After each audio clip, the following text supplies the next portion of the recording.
Hello everyone and welcome to the final major of the year, the 2019 United States Disc Golf Championship.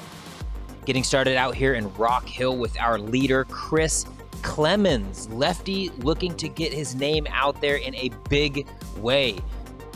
Clemons would start slow, only one down through the first 8 holes, but would finish scorching hot, going 7 under through the final 10 holes, including 5 straight between holes 12 and 16.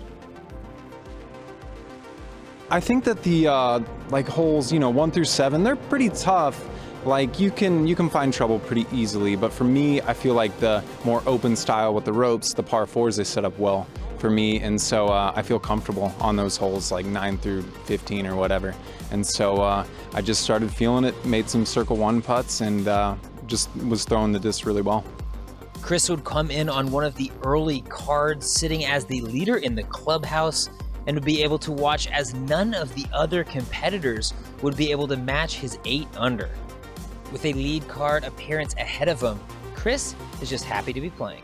The last 3 or 4 days, I've kind of been anxious to get started, and so now actually playing around, I feel a lot more calm. And so I hope to carry that into tomorrow, where I stand on the lead card or whatever. I just have to play my game and not worry about anybody else. A brilliant performance by Chris all around, either first or second in fairway hits, circle 2 in regulation, and C1X putting. That is a clean day at the job. Simon Lizotte on the chase, though, getting started with his round here on hole 5. One of the most fun shots on the course, the water carry on the par 5. After cashing in the birdie putt there, Simon would take the road less traveled. The spike hyzer on the beach hole works out beautifully. Takes the 2 there, moves on to his only mistake of the day here on hole 8. Misses the outside the circle putt. Ooh, unfortunate roll. Not able to land the putt between the mozzarella sticks. Hole 9 though, bounces back with a fantastic birdie. Jumping now to hole 16, where Simon would put on a roller clinic. Full commit out left over the hazard, but that short grass is perfect for the roller play here, curling right next to the basket. That is a routine 2 with a not so routine shot. Hole 17 now, the perfect putter angle out of the hand, assuming that is one of his signature P2s under the basket. Easy birdie. Now moving on to hole 18, Simon going the ludicrously aggressive line. Was quoted afterwards saying he's much more comfortable, at least just going out of bounds that far up, taking the easy 4. Does stay inbounds though, and another easy approach. A little bit longer than you want on that putt, but no problem. He is able to cash it, coming in with 7 under. That's going to put him on lead card, 1 stroke back of Mr. Chris Clemons. Our next lead card performance here is Drew Gibson. Seems like the course is made for him, a power player at heart, but today the touch was working too. Sitting middle of the pack on 15's tee, Drew was able to rattle off 3 consecutive birdies, including 2 from 50 feet or more.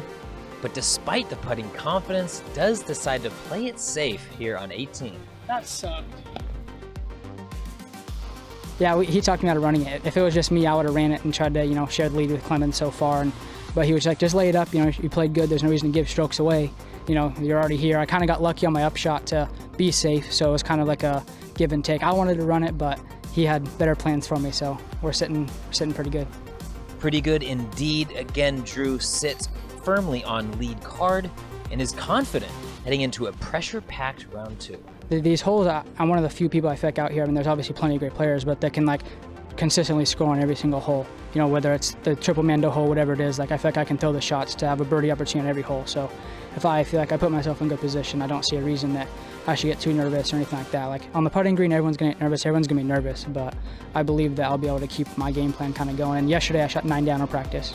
So these last 2 rounds, I've kind of locked in my zones and my shots, and I've went pretty well the last 2 days. One of the best stories out here at the USDGC is our two FPO competitors. Paige Pierce making headlines by entering via the World Championship. She won back in August. Getting it started here on hole 1. A committed shot, unfortunately, does slide a little bit out. Would take the bogey on the first hole, but getting here her first birdie, the clown's mouth. Hole 7 leaves herself just outside the circle. No problem. That's a confident stepper there from Paige. Shifting focus now to hole 14. Tough downhill par 3. Needs a committed shot out to that right. Skip off the sidewalk and a nice settle inside that hazard line. She is gonna cash in the birdie 2 here as well. Hole 16, an unbelievably straight shot that is pured in about 7 to 12 feet from the basket. Easy 2. Paige here on hole 17 now. Matching Simon, floating it onto the green. She would tap in here on 18, finishing at 2 over after an unfortunate double bogey finish. Yeah, I'm gonna cash this week, so that's not just my goal, but that's what I'm manifesting. Mysteriously absent from our coverage, Paul McBeth would have himself a nightmare round. Hole 12 would embody it, going OB once, twice. Now finally here, finding the green, putting now for 7. Putting now for 8. Would tap in the quintuple bogey 5. He would finish around 6 over par, 14 strokes off the lead. Speaking of the lead, we've got Chris Clemons out on top, Simon Lizotte, Drew Gibson, Nathan Queen, another lefty on that lead card. Thanks so much for following along, and make sure to check out all of the content produced this year at the 2019 United States Disc Golf Championship.